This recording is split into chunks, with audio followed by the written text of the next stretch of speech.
Hello everyone. I'm here again, Madam Lisa. So guys, now magluluto tayo ng pork usubuko. Ayan po, pork usubuko. Hinugasan ko na po siya at nilagyan ko na siya ng konting salt at ground pepper.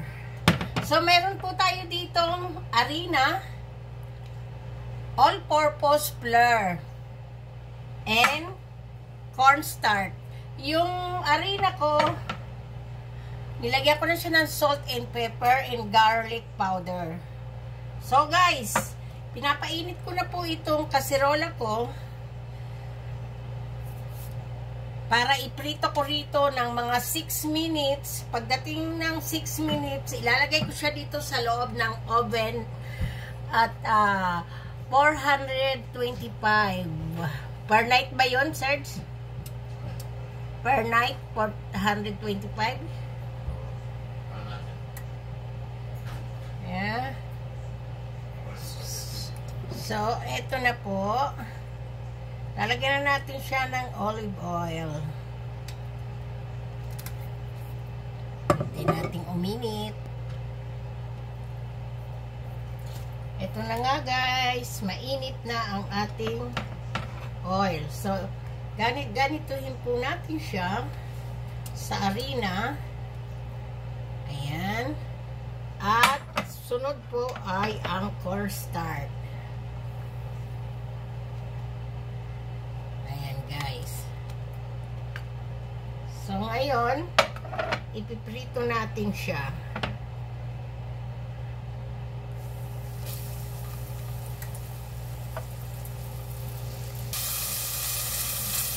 So, ito na nga guys.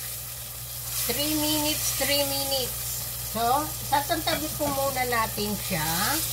Dito po sa pinaglutuan ko, dahil may olive oil pa po siya, dito ko na po igigisa ang onion.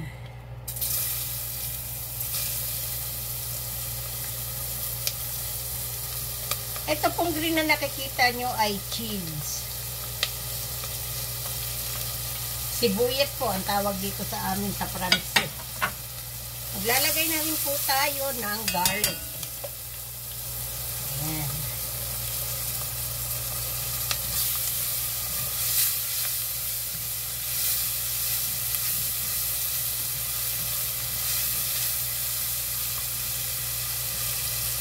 Hindi po ako maglalagay ng kamatis kasi po malalagyan ko siya ng tomato sauce. So ilalagay ko na rin po ang green bell pepper and red bell pepper. Okay po, ihalo na po natin siya.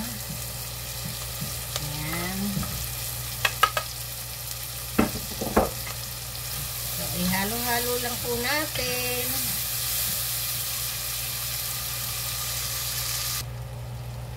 So guys, ilalagay na po natin ang crushed tomatoes. Lagay na po natin.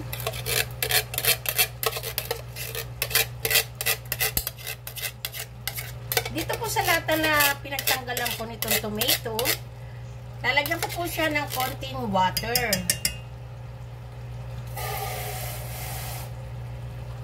Konti lang po.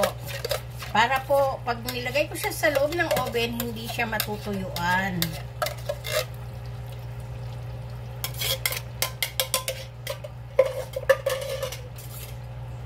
Haluin po natin.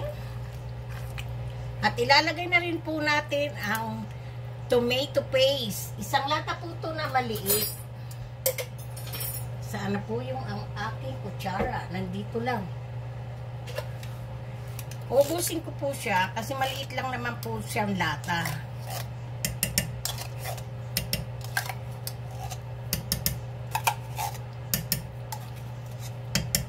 So, lalagyan ko rin po siya ng konting water. Sayang naman po kasi magtipid-tipid tayo. Huwag natin sasayangin. Napakasarap po nito guys. Haluin po natin. At maglalagay na po tayo ng oregano leaves. Yung dry oregano pala. Dry. Ayan po. Konti lang ang ilalagay ko. Haluin po natin.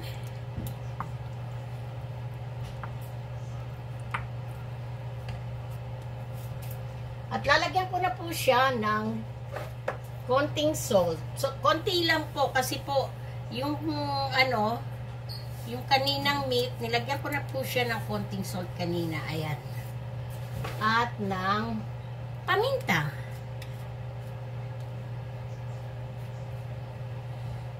Black pepper. So, ilagay na rin po natin tong ano, chips. Chips ba po ba ang tawag dito?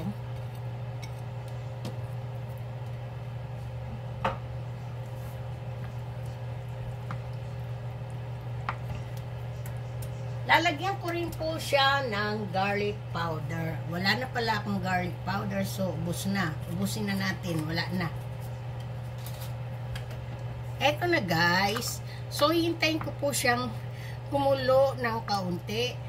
Pero ilalagay ko po siya sa oven. Pero, bago ko po siya takpan, ay halo ko na po itong pinirito kong uso buko.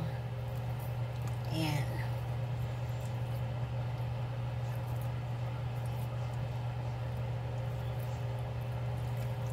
Ihalo lang po natin dyan.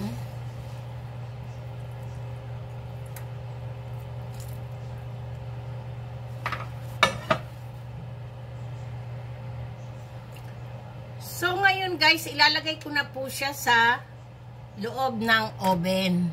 Mga 45 minutes po. 350 degrees. Mainit po siya. So, ilagay po natin siya.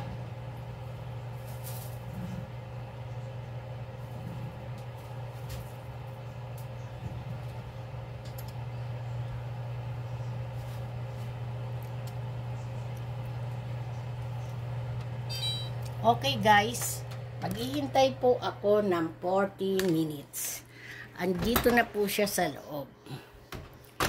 Kalahati lang po yung nabuksan. Ayan, lahat po nabuksan. So, hintayin lang po natin siya ng 40 minutes. Okay guys. So, well, see. Tingnan po natin. Ayan na po siya. Luto na po siya. So, ilalagay ko na muna po siya dito. But tomorrow, because we're gonna eat tomorrow, not now, not tonight.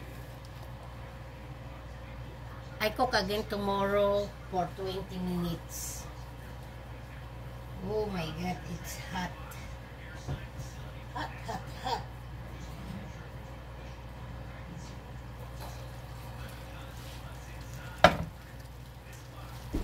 So guys, this is it again. Ayan na.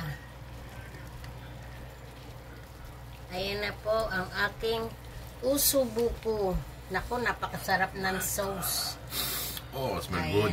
Oh my God. Oh, I think my husband hungry. Oh my God. So guys, see?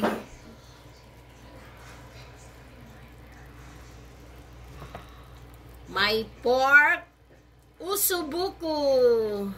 Good for rice, good for risotto o pasta. Risotto. Or rice. Or potato. Mashed potato.